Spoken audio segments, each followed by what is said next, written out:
Welcome into another episode of Outside Shots with Eddie Johnson. I'm Saul Bookman. Thank you for joining us this lovely Monday morning. You know, I think Monday mornings at 8 o'clock are probably a really good time. Shane would probably disagree because he doesn't want to be here at 8 o'clock in the morning, which I don't disagree with. But you speaking for me? But young people. I'm speaking for young you. People. Look, do you want to be here at 8 o'clock in the morning, I Shane? don't mind it. You don't mind it? No. Young people, man. You know, when I was young, I used to sleep 14 hours, 16 hours. Yeah. So I'm serious. I slept all day. And I I got up believe and it. went and balled, you know, because I was still growing. All right. Well, And when you're drinking the concoctions that I make, what are you drinking now?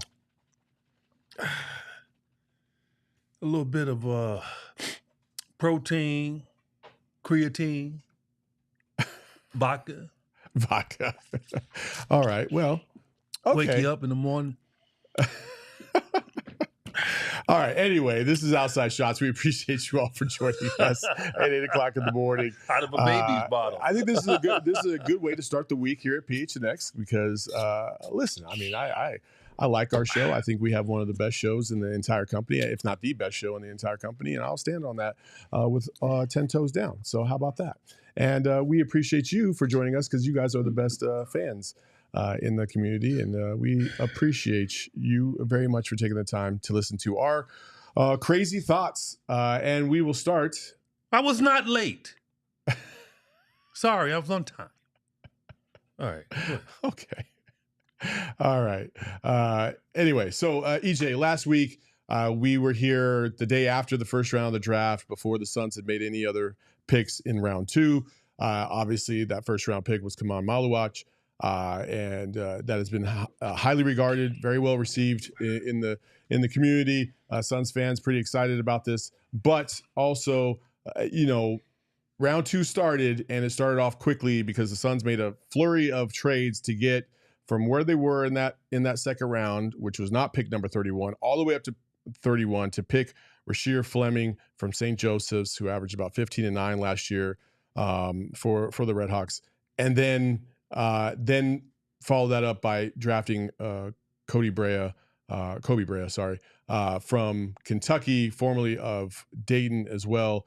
I've seen Kobe Brea play. Really big fan of that player. Rasheer Fleming, though, 6'8", I think 6'8.25.5", but a 7'5" wingspan for somebody with tremendous athletic ability, can shoot from the outside, and just a good all-around player. And in the span of 2 days, the Suns got more athletic, they got younger, and they got a little bit of versatility on the wing and down low at the rim. So your overall thoughts when you just talk about the draft class in itself? Very creative. And that's why I always caution Suns fans, right? Always on this show. I said, just let it play out. Like, wait, don't come up with some opinion before it happens. We have, 4 or 5 months still left in the offseason. So we don't know how all of this is going to shape out. It's a hierarchy in how you do trades, how you sign, and so things are being done but are not announced or you're waiting in line and teams are trying to carve out. You got the Summer League coming up. Mm-hmm. Teams want to see players in the Summer League to see, okay, no, this guy's not going to work. I need to call the Suns, see if I can trade for this guy. So it's work in progress. And so that's why I say after the season, now you have to be patient and see how it plays out. Players will get bought out, all of that. So we'll talk about one during the show. So, this is the business of basketball, and the Suns were very creative in the draft to be able to go big, which I have been preaching for, the last number of years. It's like physicality, go big, be aggressive, and think about it. In one swoop, we have aggressiveness on our team now, and we have bodyguards to protect Devin, to protect Jalen Green, protect Bradley Beal if he's still here. When you have like small, and I mean Devin's and Brad and Jalen Green not small, but you know what I mean, position small. You got to have protectors for them. Like Dylan Brooks, he's a protector. Like that's what you want, man. Because as a coach, you can build around it. You can fit pieces in. You can put a guy on the court and don't have to worry about the fact maybe he's not offensive minded, but he rebounds the ball. He sets great screens. He's intimidating. All of those things play out, right? Again, I use Draymond as an example. I mean, Draymond is the ultimate guy in that regard, and he won 4 titles. Yeah. So, that's what you need on your team. Bobby Portis, who Milwaukee just re-signed. Remember, a number of years ago, we could have gotten him in a trade. The same year we went to the finals. Didn't do it. Mm-hmm. Okay? And he was the difference in the finals. His physicality, he made some big shots, all of that. So the Suns need it. And it's great. It's good, the power forward position. Yeah, 7'5" wingspan. That's Rasheed Joseph. That's pretty damn good. Forget about the height. It's the wingspan, man. Oh, yeah. Like, you don't block a ball. You don't block a shot with your head. I don't think I've seen that, huh? No. Like, that guy's 7 feet, but his arms are like wingspan of like 6 T-Rex. feet. I used to go in and toy with guys like that. They big 7-footer in there. Eddie get ready to challenge him. He put his arms up the block. He like, Eddie got about a 7-foot wingspan. I'm up there. Go get it. Stretch it out, baby. Do some calisthenics. That's what I would tell him. Serious business. I once told Patrick Ewing that one time. Patrick went in. I went in because I had a little run and jump hook.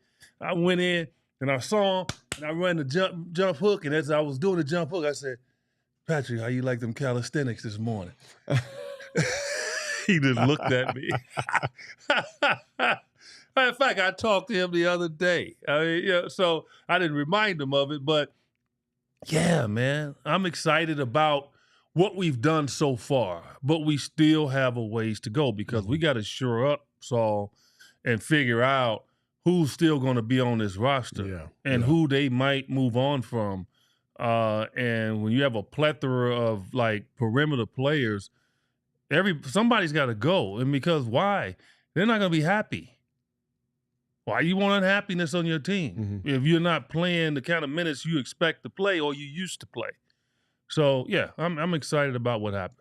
What's so funny is to your point about getting too excited or too pissed off, on day one of the draft before you see how things kind of shake out and really how the offseason shakes out. How many people were upset that we gave up that 29th pick, but then turned around and were super excited that we got the 31st pick?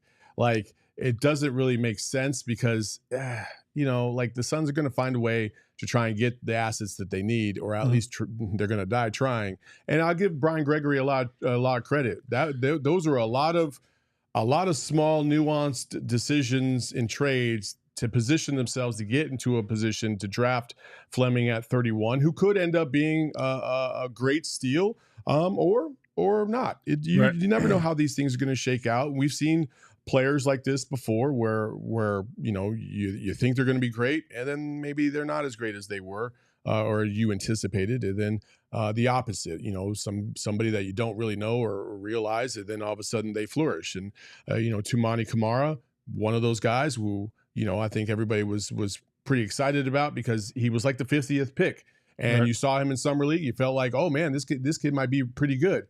Unfortunately, you had to throw him into a trade to get, Nurkic, and now Toumani Camara is one of the better wing defenders in the league, and it's just it's a damn shame that he's doing it in Portland and not in the Suns uniform. But there's been other examples where you take somebody in the 30th or 40th or 50th pick, and they just didn't pan out, and that's just the luck of the draw. So I think what the Suns have done in the draft has been phenomenal, but obviously the biggest thing up ahead, really priority number one for the Suns is now, since free agency starts tonight, what are you going to do with Bradley Beal? And it's funny, Shane, do we have that clip yet? Not ready. Okay. So, when we're looking at Bradley Beal, there's a myriad of different ways you can approach this. You can keep him, which I think a majority of the fan base is against.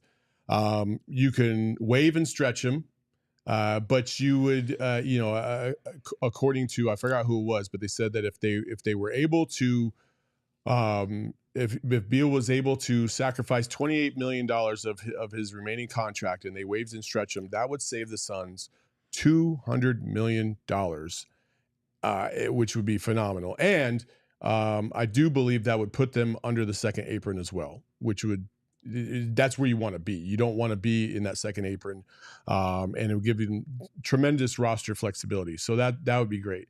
And then the last thing, obviously, is trade him, which would be the most ideal scenario because then you wouldn't owe him any money. But what would you get in return? If you were the GM, EJ, how would you approach Bradley Beal's situation, and what would you say to Bradley Beal if you were the GM right now? Well, first of all, I think Brad, has been overall first class in all of this. Just imagine, I want people to imagine this. Imagine if KD was in that space and he was hearing all this negativity all the time about him. Yeah. Just imagine the responses he'd be throwing out. Brad has every reason to lash out. He does. I just want everybody to know this. He has every reason. I mean, what did he do? He got an agent that's tremendous. He got a no trade clause. He's got an agent that's tremendous that got him a heck of a contract. I think all of you all would like that if you had an agent representing you to go out and get the best that he can for you and then make it comfortable for you to say, okay, I can control everything if you decide to move on from me. I think everybody in their job would like that, right? If you were a company that was a worldwide company and they can move you from city to city and you got kids and say and maybe, your wife, you're young in your marriage and you would live with the fear that you could be told, you know what, in order to keep your job, you got to go to London for 2 years. Huh? You got to go somewhere else. I don't think you would like that, right? And if you had a no move clause in your contract, you would be feeling good about it.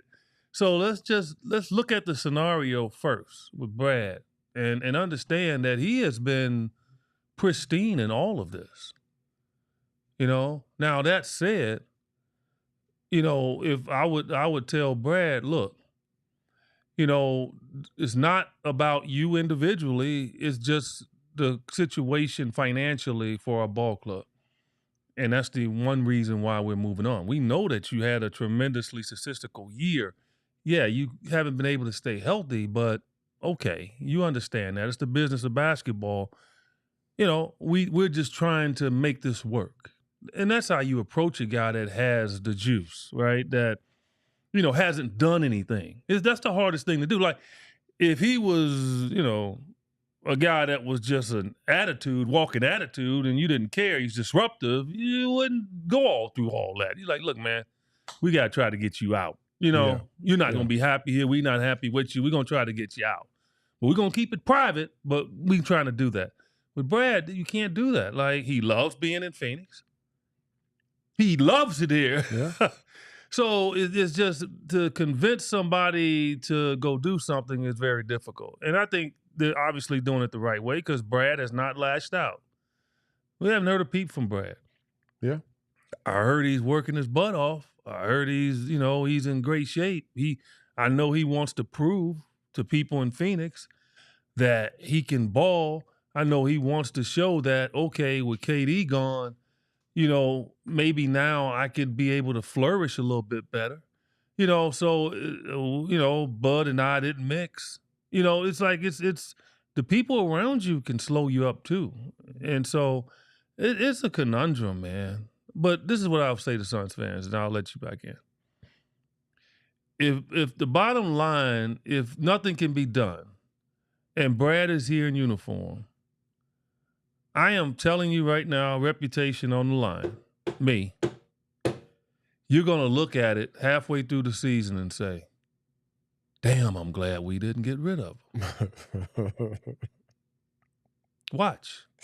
You know why? Because the kind of offense that they're trying to run and the size that they have behind these guys now is going to make a difference because it's going to be about them. Who's going to take all the shots this year? Devin Booker. Jalen Green. Bradley Beal. That's it. That's who's going to take all the shots. And the rest of them dudes going to do the dirty work. And I'm telling you, with those three dudes that can score like that, and you got big dudes going to get it off the glass, then you got guys coming in that can knock it down from three, whoever it is. Grayson here, spotting up. Royce O'Neal shot the ball from three. Like, it's a good combination. And you got to have somebody to distribute it, right? Somebody has to be there. So all three of them guys won't be on the court at the same time. But I'm just, let's just see how it plays out. So I'm not overly, going nuts about it. But I think that's how Brian Gregory should approach it.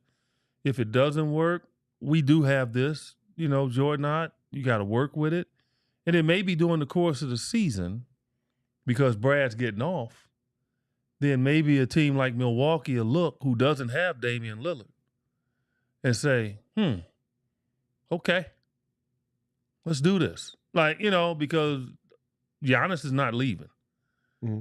So name me a player out there right now that you can align with Giannis that would, I think, give you a Damian Lillard type outlook, but also, I think, be a better rebounder and be a better defender. Oh boy.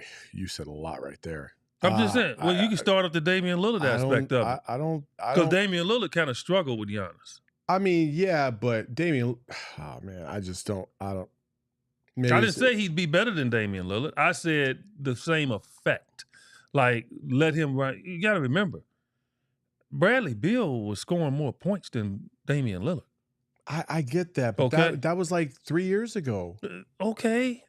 Does he even have it in him anymore at that point? I'm just saying. Yes, he does. Maybe he does because, but the problem is of guys that like you. It's not reliable. He has it in him because of guys like you. It's not reliable. Guys like you criticizing him. He's not. Telling him he can't play. Well, first of all, EJ, I have been a Bradley Beal supporter for the saying they should move him. The contract is killing the Suns. Yeah, that's criticism.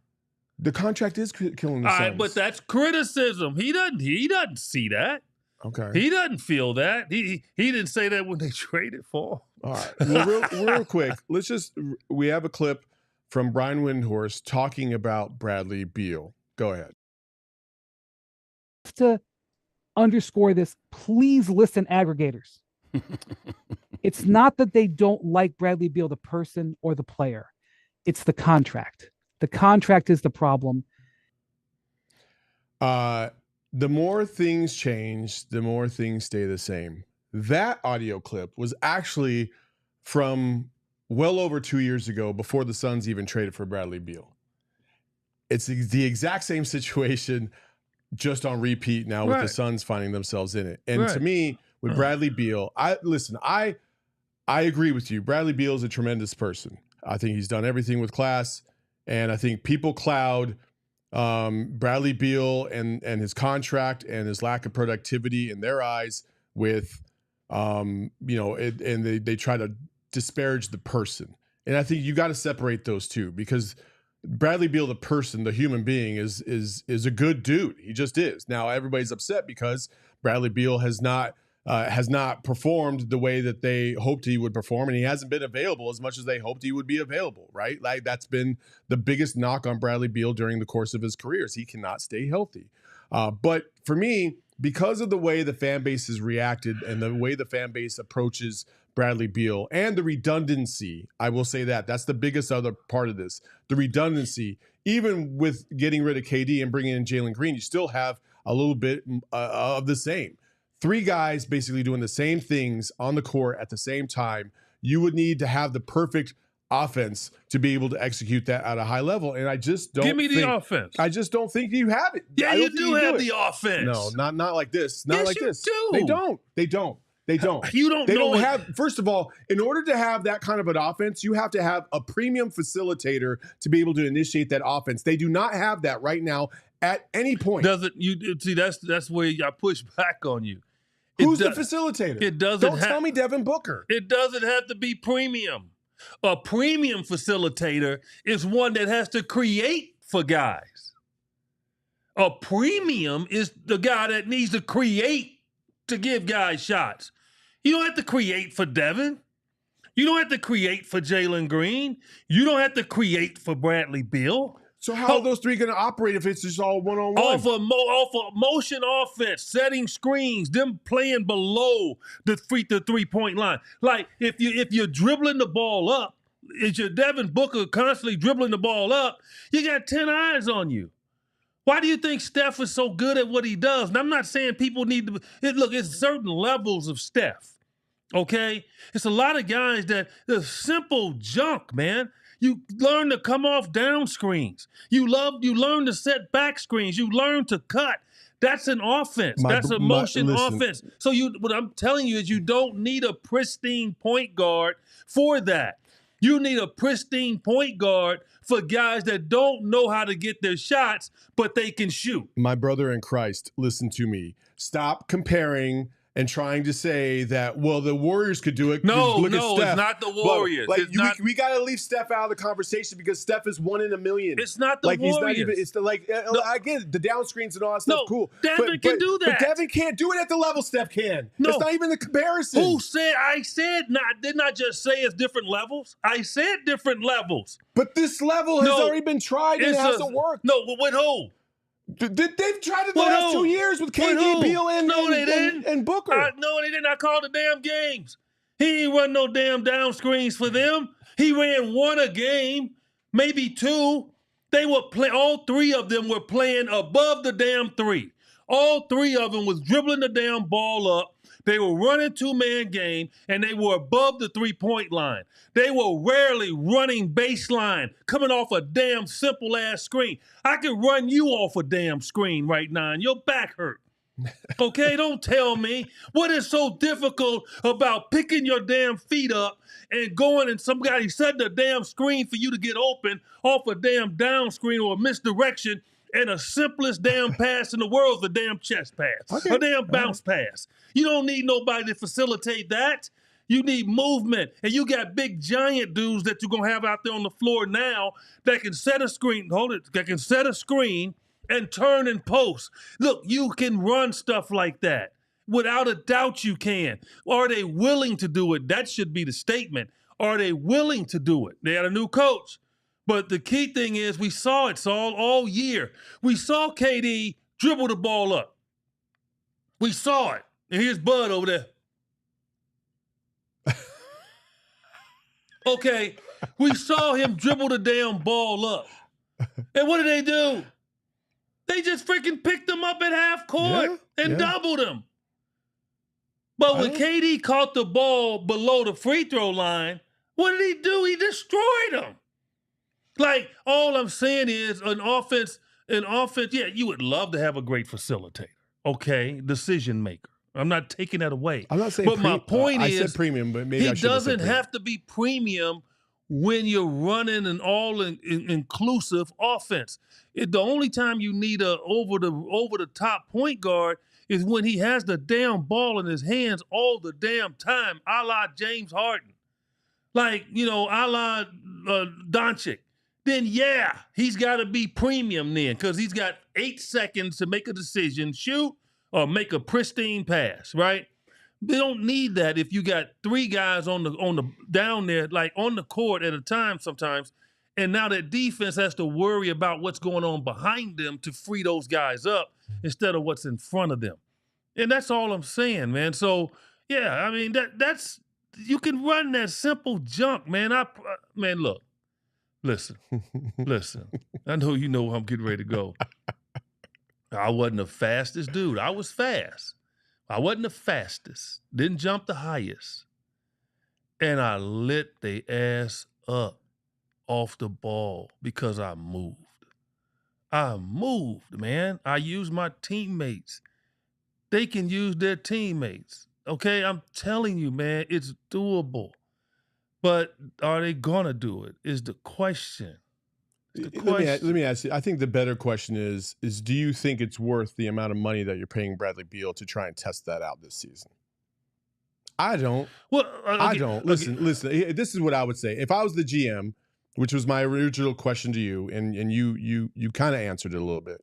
My response would be, listen, Brad, for a variety of reasons, to kind of use your words, like, you know, things have just not worked out the way we need them to here in Phoenix, and the money is just, you know, from a business standpoint, is something that we need to reinvest in different areas. So you either have a choice.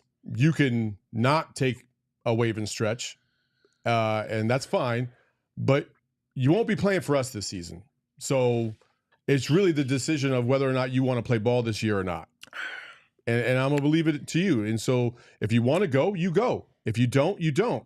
But either way, wearing a Suns uniform is not going to be in the cards for you this season. You don't think it's doable then?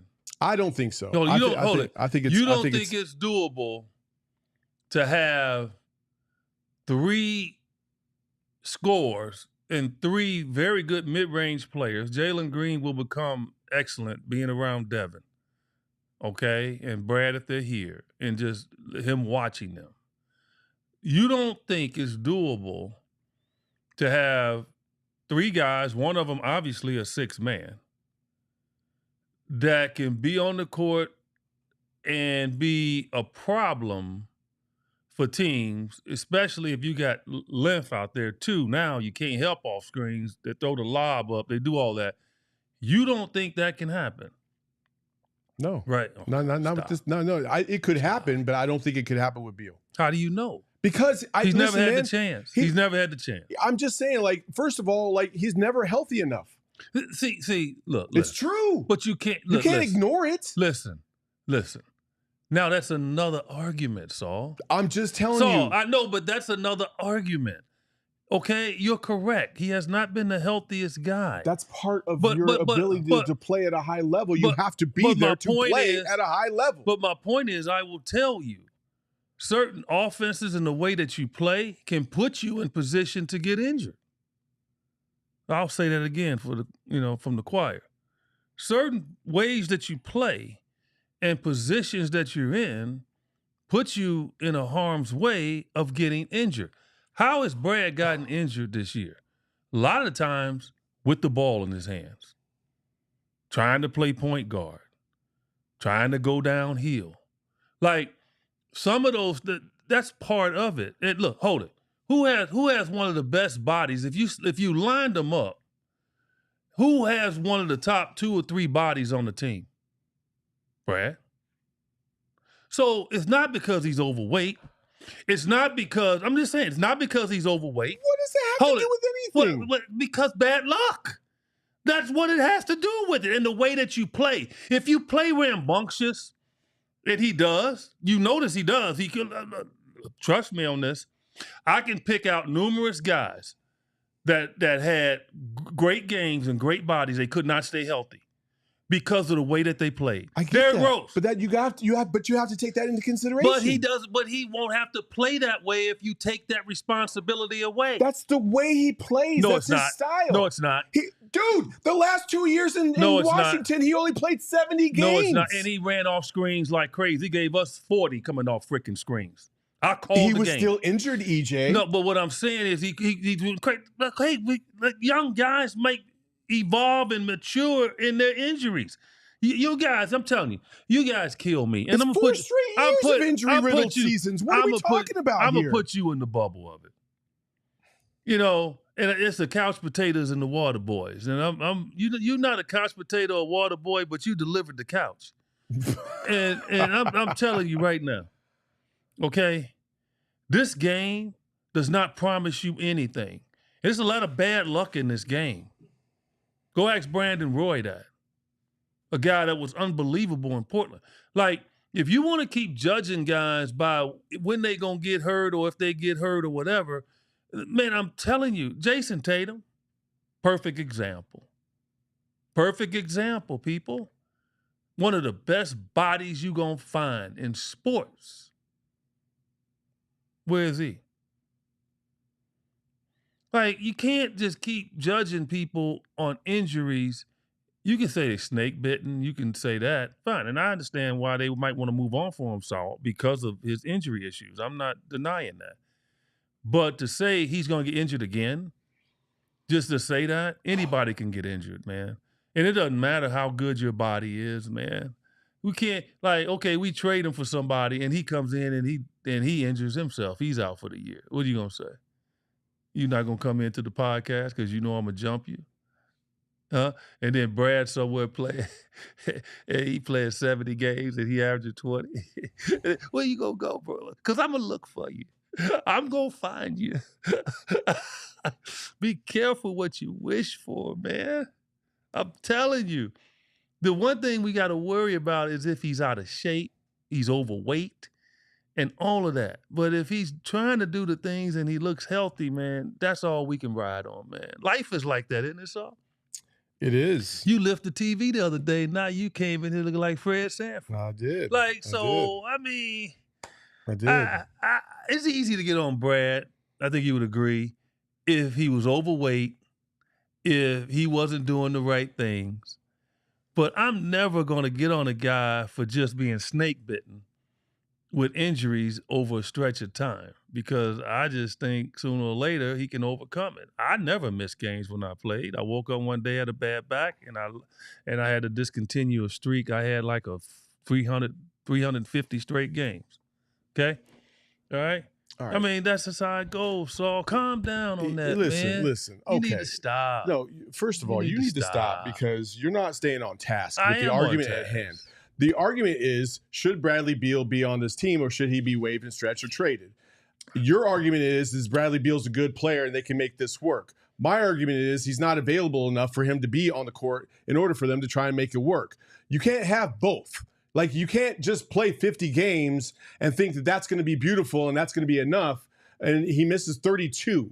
Like, that's because not, of the contract. We've seen that the last couple of years. So I'm not contract. paying $1 million a game for Bradley Beal. They don't. You don't want him anyway. That's not worth. Listen, I've been a Bradley Beal because supporter. Of the contract.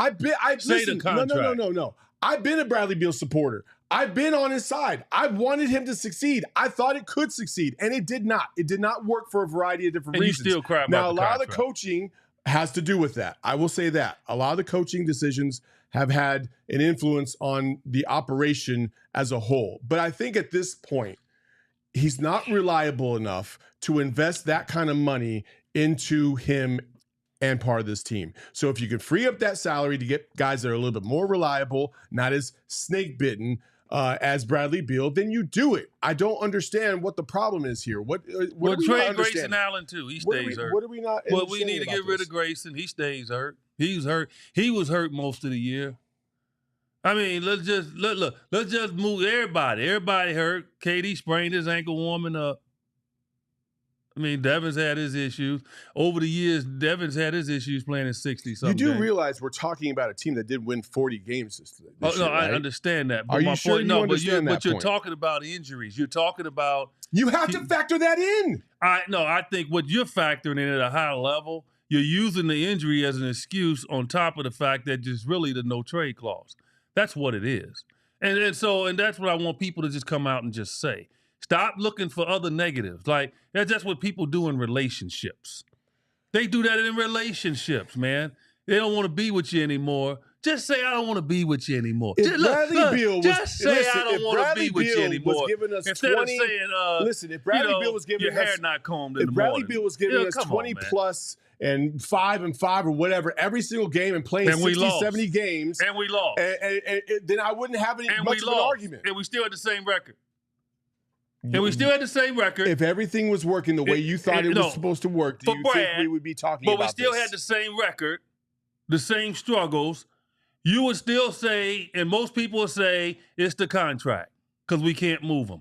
So the bottom line is the contract has forced people to look at all the other negatives about the person. That's what people do in relationships to really solidify they don't want to be with the person anymore. Without a doubt. Come on, man. I mean, your wife probably doesn't do it to you, but, girls you dated, when they wanted to break up with you, in order to really drive the nail in, they just couldn't say, Saul, I just don't want to be with you anymore. So then it's on them. But then they'll say, Saul, I don't want to be with you anymore because you only take one shower a week. You don't comb your hair. Like, what happens. They're going to find other things. And that's what people are doing with Bradley Beal. So I'm the protector. I have said at the beginning of this damn show, I said that probably they should move on, okay? And the contract is a hindrance. I've said that. But when people want to start going all in to try to justify it because, he gets injured, when everybody on this team got injured over the last few years. Everybody was injured. I can name all the damn players that missed games. Okay? So that's what happens when you're losing because you're out of position, you're working extra hard, you're aggressive, and you get injured. Okay? So Brad can have an excuse. Damn, I came here to start. Oh, okay, we were losing, so I'm the one. I got to go to the bench. I got to play a different role. I got to play off the ball. I'm catching the ball with 5 seconds left on the shot clock. Now I got to be aggressive, okay? I'm not in my element like I used to be. All the changes he had to make to put himself in harm's way. So that's all I'm saying, man. Like, just leave it where it is. You like to get rid of him because of the contract, and that's what the Suns are saying. That's the biggest thing. I know, but people are looking for other reasons. Like you're talking about, he's always hurt. For $50 million, you got to be healthier than you are. But if he was healthy, Saul, you still would say they need to move on. You don't know that. You can't put words into my mouth. If they were losing and they needed to make a deal, it would be Bradley Beal's contract. I would say that. If he was dropping 25 a game at $50 million, he'd be a lot easier to trade right now. But I would say that. Wouldn't I? Wouldn't I say that? I would say that. I don't know if you would right now. If it's for the contract, I would say that. I'm kind of doubting what you're saying right now completely. No. Also, like you're equating you're getting rid of Bradley Beal and thinking that's just because of the injuries to like a girlfriend breaking up. Do you still have your Tesla? I can't wait to burn it. But why? Why do you want to get rid of it? Why? Yeah. You want me to be honest? Well, yeah. Because I don't like the one that has it, that owns it. Okay, but that's irrelevant to the actual performance of the car. No, because every time I drive it, I see his name. Wait, but it doesn't matter. It's a good car. No, it's matters. Effective. When it's operational, it's good. No, it's good enough. It gets you from home to here, right? But now we have external factors that you want to put into the equation, and you want to try and influence your decision on why you want to get rid of this, even though it has zero impact on your day-to-day life, on how you operate that vehicle. And that's exactly what we're talking about with Bradley Beal. He's not operational half the damn time. At $50 million, you got to get rid of him. At least your Tesla works. Let me catch you up on something. My Tesla didn't freaking work when I first got it all the time. And you want to get rid of it. That's my point. No, it didn't work, and I kept it. I've had the car since. Then that's on you, man. I've had it. That's on you. That's your mistake. That's your bad decision. I gave it a chance. That's like if you were with a girl and you know she's not the one for you. Why did you keep her around? You're done? That's on you. You're done? Okay, so when I first got it, it started giving me all kind of problems. Okay? The Tesla did. You Hold should've it. cut it right Hold there. it. Hold it. It did. But you know what I did? I know what I did? I What'd you do? remember what people said. No, that's a good-ass car, man. There's some things that's going on. You guess what? I still got it 7 years later. Oh. Okay? I still have it. I've been wanting to get rid of it the entire time. I could, yeah, but I'm still driving it. I could go sell. That's just you, No, man. I could go That's sell just it a tomorrow. poor decision. No, I could go sell it tomorrow. But it's still what? I still believe in the car. And he's I got just a no don't trade believe in the clause. person. And he's got a no trade clause with the car. He's got no trade clause on the Tesla. All right. It took you an hour to come up with that analogy. We have only been on the show for 40 minutes. All right. Listen, before we get on to the next topic, let's just talk about something that'll just make us all happy. How about that? Folks, listen, something that'll kind of take your blood pressure down is getting a nice discount at your favorite convenience store. And obviously one of the best places to get that discount will be at Circle K. Circle K, America's favorite convenience stop. Let's be real. And I feel like every single week now you can save about 50 cents off per gallon on gas if you're a part of the Inner Circle, and you should do that today. If you have not become a part of the Inner Circle, you just need to go download the Inner Circle app. Put in your phone number, register, and you're going to get hooked up. And especially right off the bat, you're going to save 25 cents a gallon on your first 5 fill-ups. You get, Polar Pops and Frosters that are at a discounted rate as well, 79 cents. And I believe it's 69 cents when you put in your Inner Circle app phone number, which is always nice. So make sure you download the Inner Circle app today by going to circlek.com/Inner Circle for more details. Terms and conditions do apply, and see show notes for details. And then also, obviously, Brandon Bills, one of the best hats in the game. Unfortunately, neither one of us are wearing a Brandon Bills cap, but we have them on display behind us. EJ was wearing one on TV last night. What's that? EJ was wearing one on TV last night. Oh, the EJ PHNX wearing one on Brandon TV Bills. last night? Look at that. Well, there we Move go. on, my man Cam. Wearing his PHNX hat. Love that. I didn't even know you were on there last night. Anyway, Brandon Bills, it is homegrown. It started out in Mesa, and it is blowing up across the country. I flew to Philadelphia a couple weeks ago, and I saw multiple people wearing Brandon Bills caps out there in Philly, which was really cool to see. It is nationwide right now, and you can save some money by going to brandonbills.com and use promo code BBPHNX and save yourself up to 15% on your first order. And if you go to our website, we also have Brandon Bills caps in there on the merch site as well. They're fantastic. You got the little PHNX Phoenix on there. So go to brandonbills.com and save yourself some money today. All right. Whew. All right. We're all good. Everybody's calm now. But let's raise that temperature a little bit more. So there's a little bit of scuttle out there. Some of it has been debunked. Some of it is not, about a variety of different players. So we're going to start with Chris Paul.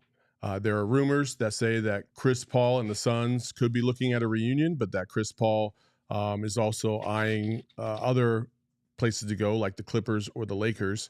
I know Chris Paul is a fan of the Valley. He likes the Valley. And obviously we've had our best run, in recent years with Chris Paul in the fold. Played 82 games last year. There you go. See, availability is the best ability. 40 years old. So you go. So it's all about a 40-year-old car. Before he buys a brand new one? Go right ahead. Would you be on board with bringing back Chris Paul? Yes. Why? I love him. Yeah. I think he's one of the best leaders in basketball. Although, when you have great leadership, people tend to want to turn sideways because you don't let them breathe. And he's just a connector, man. And it's unfortunate he has not won a championship. That just lets you know how difficult it is to win a championship. And so I can name greats, all the greats that have not won. And so, yeah, I mean, especially when a guy wants to be here. And he's the perfect guy for what I'm talking about in regards to the offense that could be run with these unbelievable scores that we have on this team. He doesn't have to. He's past those days where he has to overexert himself to be a great facilitator to these guys. He doesn't need that. You just need a guy that knows how to make the correct pass. That's what we lose sight of. Let's look historically, Saul. Was John Stockton the fastest guy? No.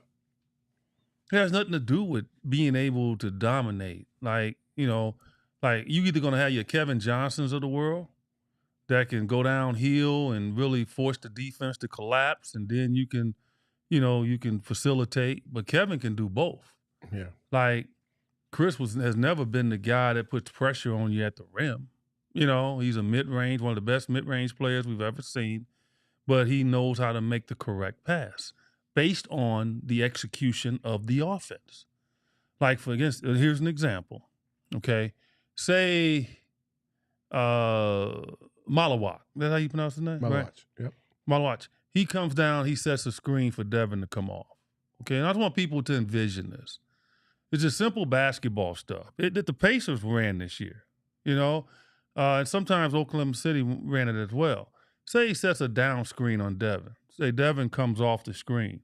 Now, the guy that's guarding Malawak has got to make a decision. Because if you allow, first of all, Devin has to set him up to make the defender chase him or try to get through or go over the top. But once Devin comes off, there's a lot of decisions that are to be made right on that simple play. Okay? Here's the first play. Okay? Which is for the big guy. Say his man helps too much. He slips, he's got to dunk. That's one, okay? Two, now the defender tries to fight through the screen. Devin just pops up 15, 16 feet, boom, wide open jumper. Guy doesn't help out. Okay, say the defender chases. Well, Devin's got the easiest opportunity, he just curls. Mm-hmm. Boom, hit him, layup. Say the guy goes over the top of the screen. Devin flares. Corner jumper. I made a living on that, man, without working hard. Only because I set the pick up and the guy screened. You don't have to hit the guy. Just make the guy make a detour. That's it. And then you adjust to the detour. So Chris Paul is excellent at reading that. Most guys that play can't read it. Which is crazy to me. Can't freaking read it. Oh, guy's chasing him. Oh, this guy got a curl. Oh, guy going over the top. Boom, throw it over the top. Flare. Without even thinking about it. It's that kind of stuff, man, that is missing in our game that has to improve on. Then throwing the ball into the post. Knowing how to throw it in, right? Guy's very aggressive, high side. Okay, take two dribbles over. Boom, bounce pass. He's got him sealed. Catch it, lay it up. They don't even do it. So it's just simple stuff. That's what Chris Paul knows. That's what makes him great.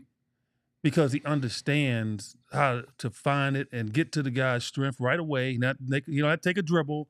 You don't have to do anything extra. Boom, go up and shoot it and do what God gave you is to be an unbelievable shooter. And like I said, if Brad is still here, that's what we have.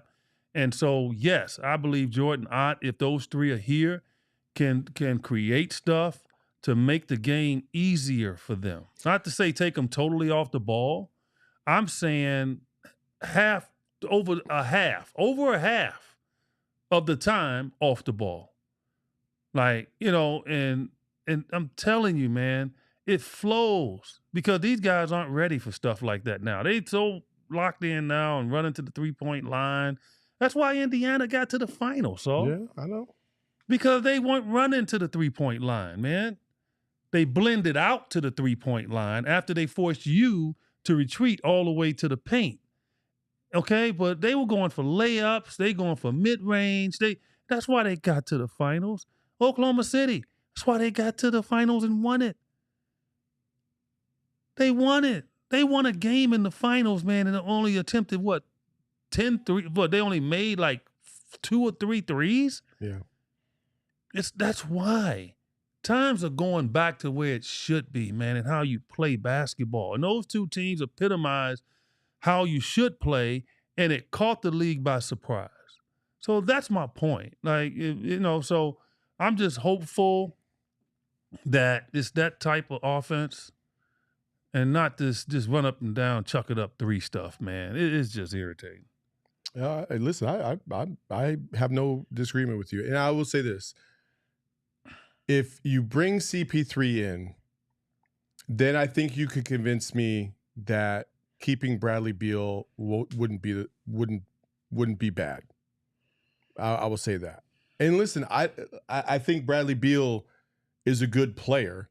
I just don't think that the Suns are getting the value out of him that they would like because of the salary that they're having to pay for limited action. And so you bring CP3 into the fold, and CP3's way of really just organizing everything on the court, making it simple to a certain degree for players, a little bit clearer in terms of identifying how to utilize the defense, utilize the defense's weaknesses against them.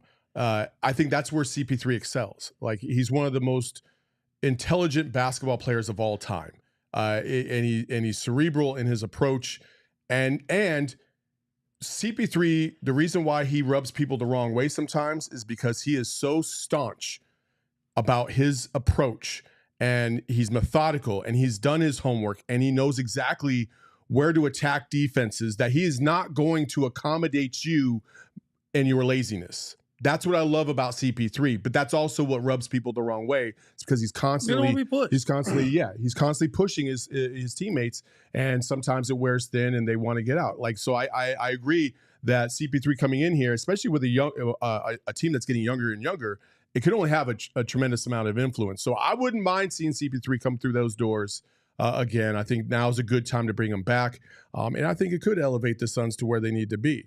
So I think we agree in that part. To me, there's a really odd thing that I feel like is kind of behind the scenes. I haven't heard anything, so don't get me wrong, but I'm going to throw this out there.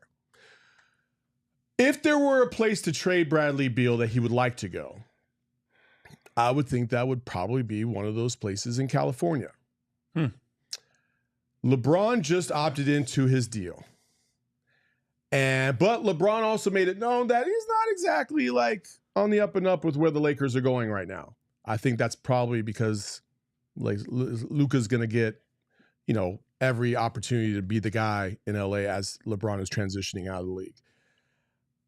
There could be a scenario there. Again, I haven't looked at the numbers, so just okay. There could be a scenario there where maybe the Suns would trade Bradley Beal for a LeBron. And who? I don't know. I mean, trade you. Yeah, I'm going to tell you who's going to be included in that deal. Listen. I'm not saying one-on-one. I'm just saying, listen, there's a lot of factors here, right? Whose son is playing down in Tucson this year? No, we're not talking about where LeBron would want to go. If he wanted to go there, he could have opted out and been a free agent. I'm just saying, like, I feel like if CP3 came to the Suns, they've always talked about playing together. I'm just saying, hypothetically, what if that scenario were to play out? I think he would do it. I think if it was doable, because I think he wants to have a chance to win a title, but he still wants to be, quote unquote, the best player on the team. And anywhere that he goes, because they're going to have to get rid of their best player pretty much, or close to it, or an abundance of guys, he's going to be close to the best player on the team on many nights. It could be not overall, okay, and I don't think he cares about it, but many nights he's going to be the best player. And so that's always the issue. And so those are the teams he's going to look at. And without a doubt, he'd look at the Suns team because he knows, one, they've come close. They haven't been able to get over the hump. He loves Devin Booker. And he would want that. We got some wild comments. I know. It said, Bill, please leave. See what you're doing. You're making my favorite podcast fight with each other because of you.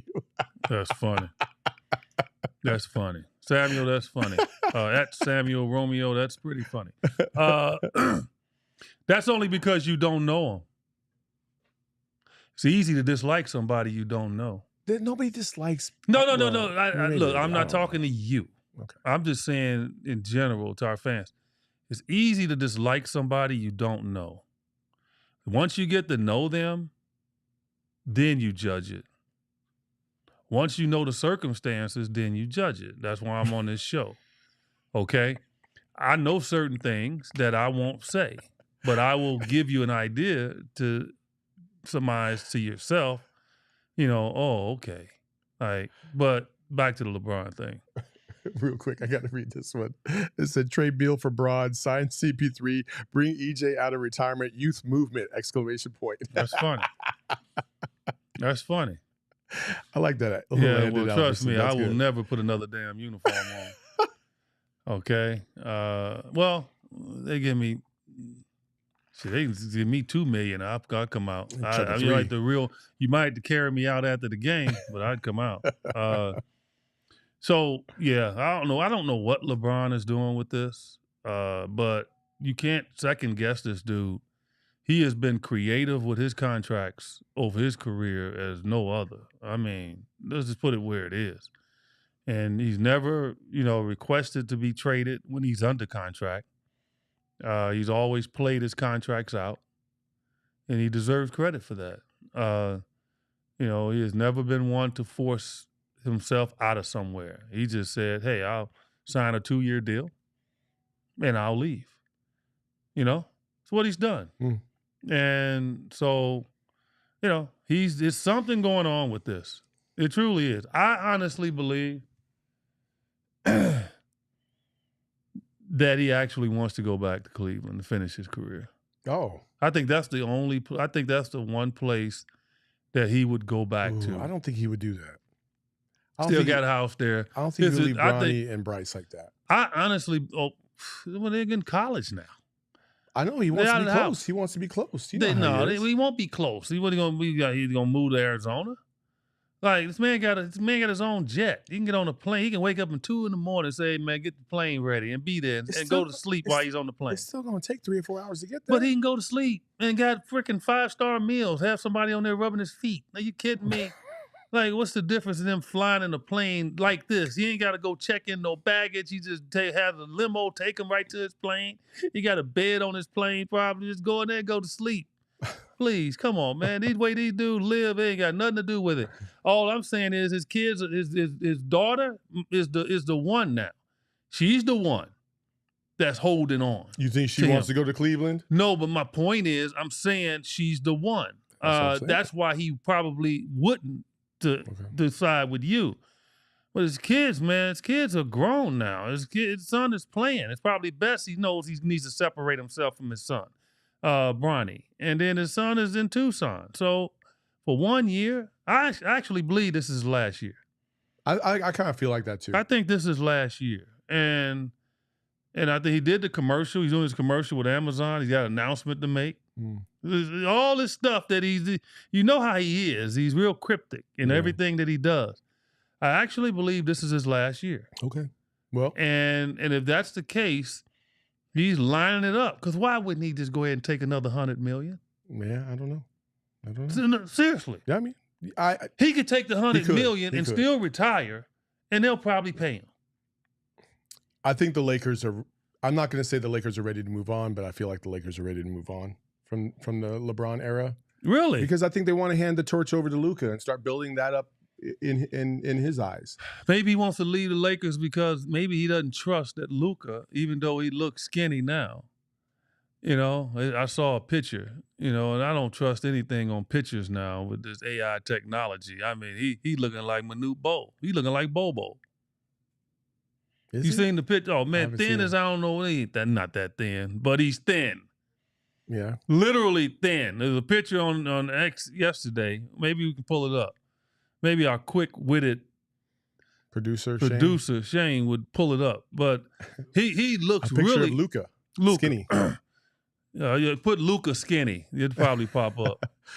Real quick before we get to overtime, if you want to join us for overtime, make sure you hop on over to any of our streaming platforms. If you're watching this on one of our favorite providers, for those of you on YouTube, just stick where you're at right there. So carry on. No. So I think, he's probably a little bit, he's noticed in this short time with Luka, maybe he doesn't trust him. Maybe. Now, a word I got out of L.A. was, they weren't too happy with certain things right away with him. So I don't like to do anonymous, Sure. stuff, but it's true that they do think that way. And so,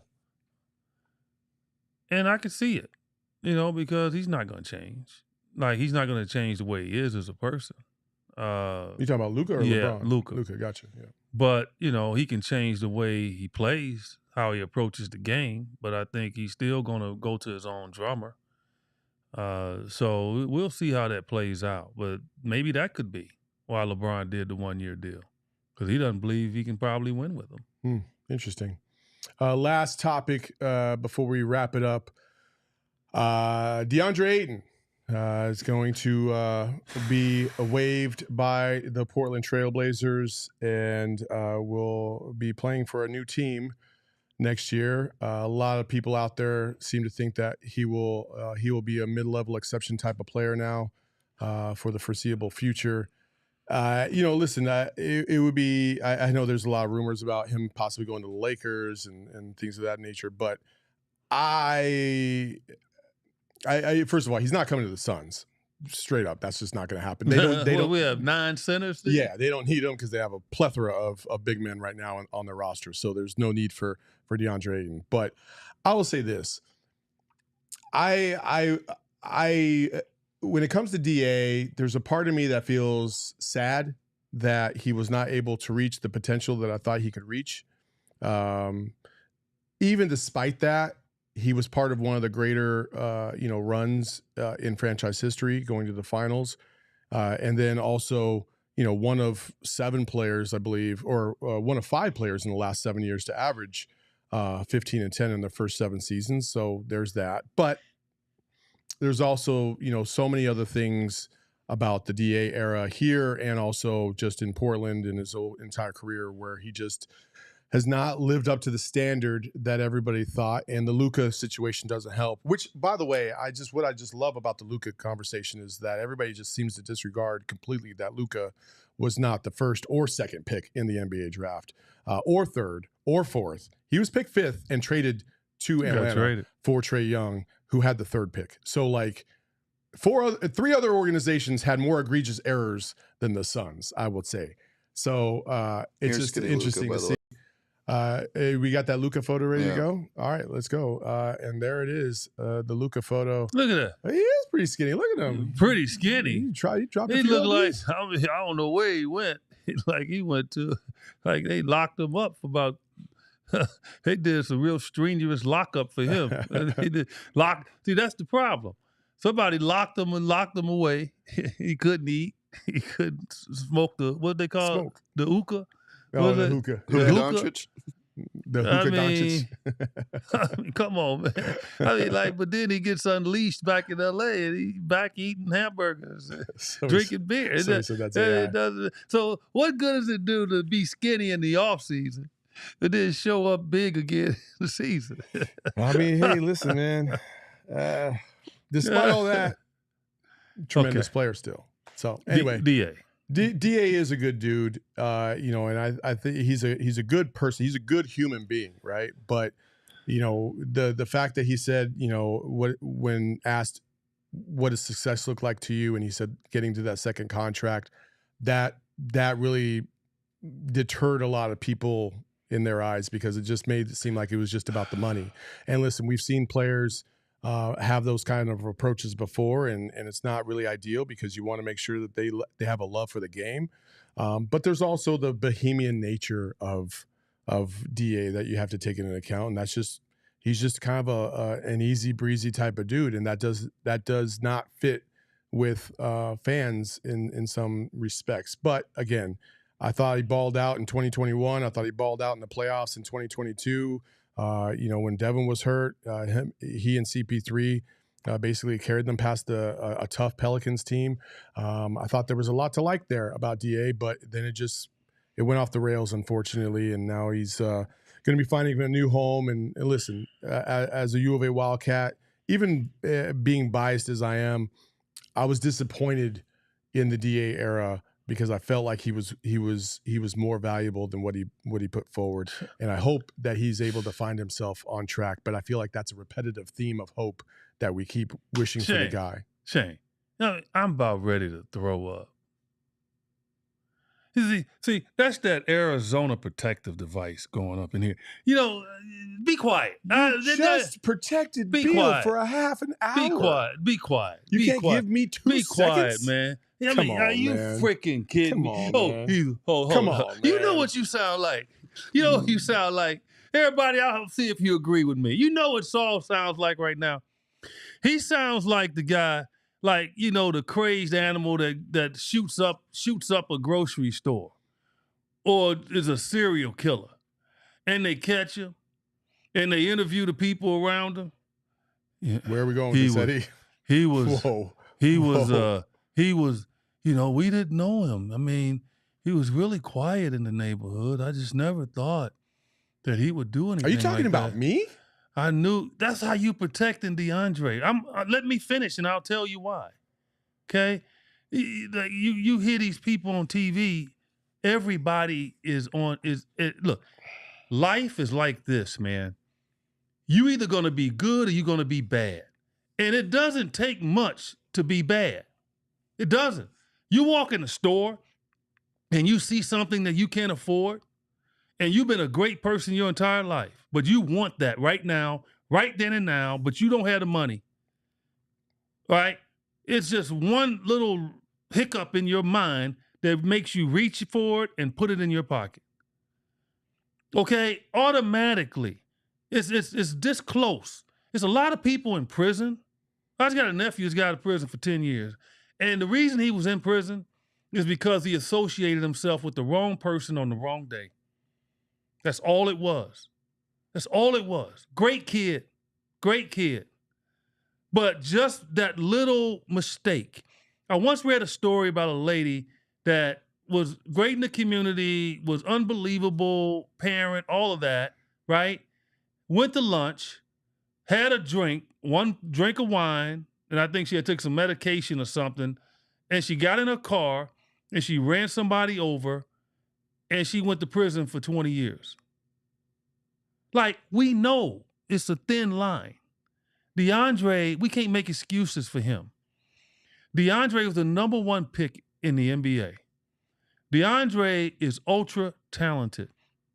He's 7'1", jumper, inside post game when he wants it. Decent passer, can be a good defender. He's a good dude, as you say. All of that. But here's the one problem. He stepped over the line of lazy. He's lazy. Let's put it where it is. I'm not disagreeing with that. Okay, then. So he stepped over the line of lazy, and that's bad. It's not. I don't make excuses for that. I didn't say that was good. No, but what I'm saying is, but you brought out all the good intangibles. We know that. But the problem is, he's making a ton of money. He is very talented. He was the number 1 pick. But he's lazy. Yeah. He's non-committed. Basketball is not his love.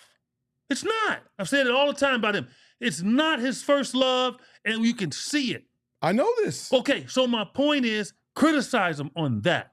We know he's not a bad person, but he's bad in regards to owning up to his responsibility on the damn basketball court and playing and using his talent. I don't care. Now, he's been injured. I don't care about him being injured.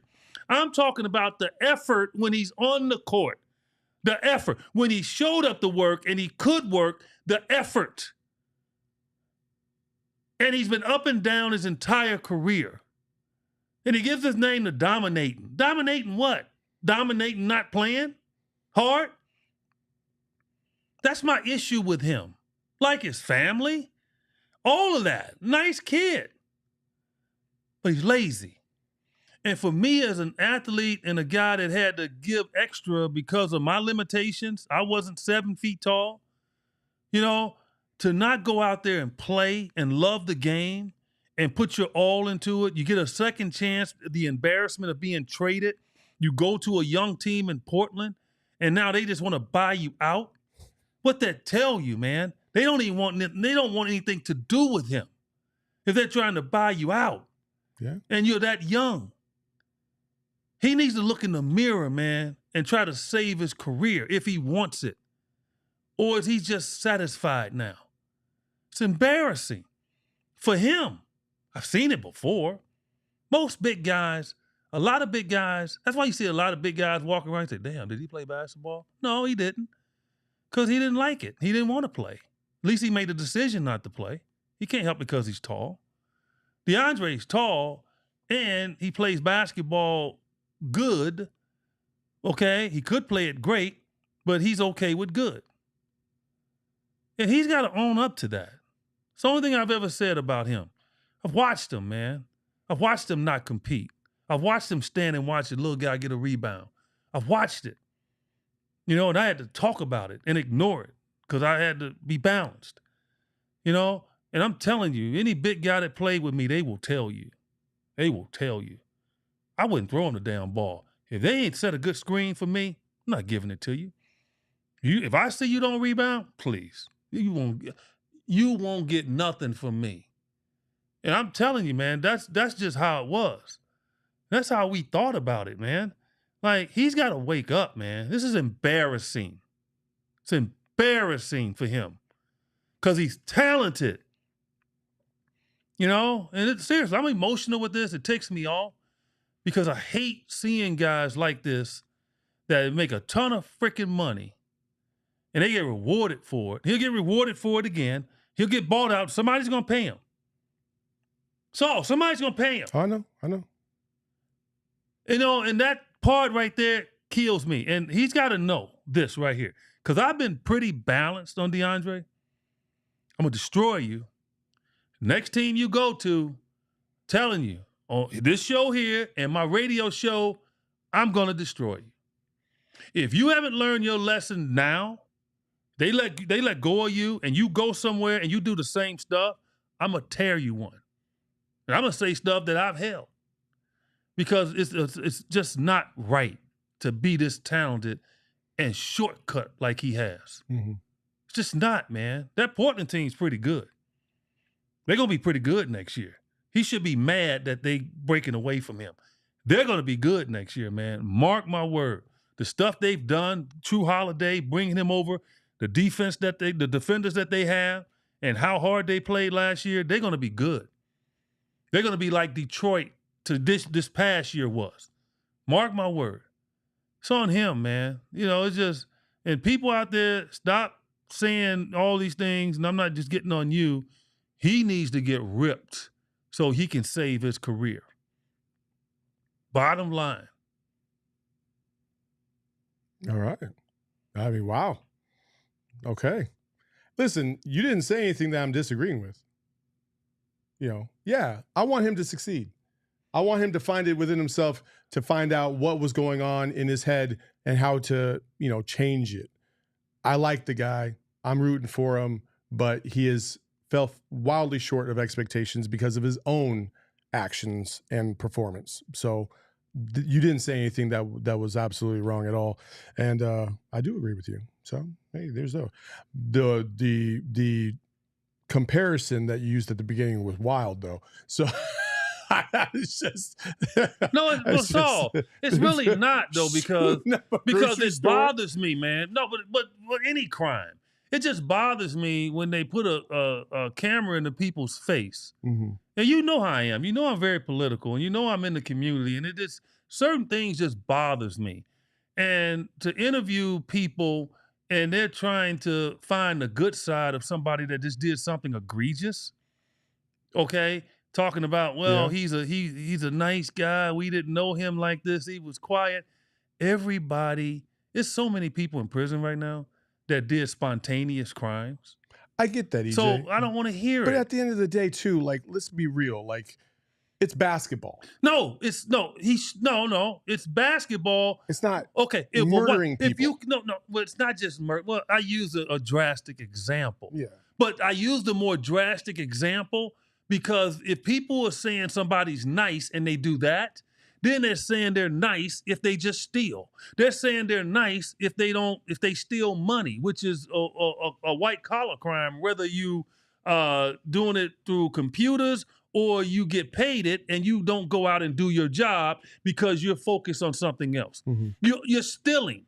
And so all those people, to me, like, I don't want to hear anything that, oh, they're nice and all of that. Because, yeah, everybody is on the good side of nice. I'm sure some people that committed crimes, like, it's people that like them. Like, you know, because, like, hey, man, he was friends with them because they didn't even know that they were egregious. That's all I'm saying. So when people come out and they say that, I'm like, hold up. We know he's nice. We know he was a good guy to certain people, but he wasn't a good guy to that guy. He wasn't a good guy to that guy. That's all I'm saying. And those family members don't think he's a good guy. So this, that's my run for office take. All right. I ain't running for no office. Tell you that right now. I'm going to run from the office. Well, folks, we do appreciate you joining us on another episode of Outside Shots. We'll be back again next Monday. Maybe we'll be remote. We might not be in studio next Monday, but we'll find out. For EJ. No, we won't, because we don't say where I go, but I'll be on a little vacation. Okay. I say after I go. All right. Well, but we can do it from there. That's what I said. We might be remote. We'll do it from there. Okay. So anyway, you can follow him by at the Jump water, Shot. baby. You know what? I'm gonna do one by the water. You can follow water in the background. You can follow him at Jump Shot. Can I do one 8 with a margarita? You can. Jump Shot 8 at Twitter or on Instagram. You can follow me at Saul_Bookman, and you can follow the show at PHNX_Suns. Make sure you tune in to PHNX_Suns because they'll have more on all the movement that's going on today. Yeah, and you check in with me. This is NBA Free Agent Day, Sirius XM NBA Radio, 1 to 4 Arizona time, 4 to 7 Eastern time. 3 hours of all the free agent stuff that's going on. EJ will be at it, and Saul will be listening. Yeah. Why don't you call in? 3 hours of a nonstop Bradley Beal love just for you. Trust me, my co-host is gonna be talking about Bradley Beal too. If he was sitting here, he'd be sitting in your lap. That's how close. That's how much on your side he'd be. Listen, I love Bradley Beal. He's my homie, but it's probably time to move on because I think the fan base is ready to move on. So for his sake, I just hope Brad just whatever it is. I hope he's just gets whatever he feels he needs. No. And Suns fans, just understand I'm close to it now, right? Dude's professional. That's all you need to know, okay? And just understand that part. So watch your comments. That's all I'm saying. Just watch your comments on him because he's not a bad guy.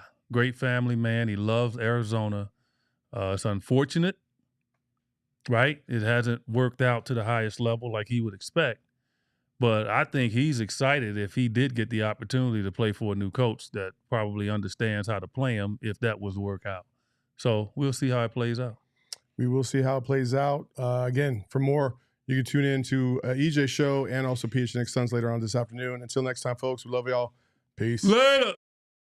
We all silly like the mayor.